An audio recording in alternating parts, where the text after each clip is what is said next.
Viral di sosial media X video yang menarasikan jutaan warga Israel membanjiri Tel Aviv untuk meluapkan kemarahannya. Jutaan penduduk Israel itu diduga mulai muak, dicemooh hingga dibenci dunia lantaran melakukan pendudukan ilegal di wilayah Palestina. Tidak hanya pendudukan ilegal, Israel juga sudah tidak bisa menutupi kejahatan genosidanya terhadap warga Palestina yang hingga kini jumlah korbannya hampir menembus angka 40.000 jiwa.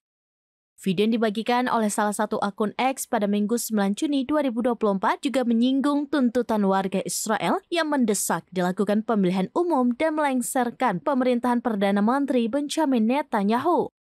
Dalam video tersebut tampak jutaan warga menyemut di seluruh sisi jalanan kota Tel Aviv. Dari rekaman video yang diduga diambil menggunakan drone, tampak situasi sudah mulai tidak kondusif. Meski sudah diblokade oleh beberapa truk, massa aksi tetap merangsek masuk membanjiri jalanan.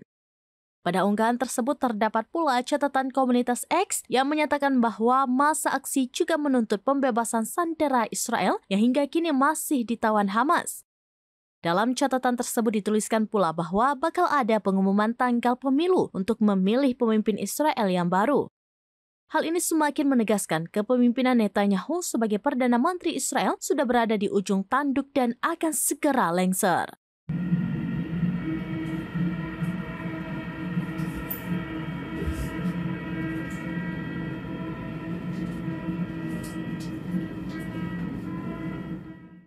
Download Tribun X sekarang, menghadirkan lokal menjadi Indonesia.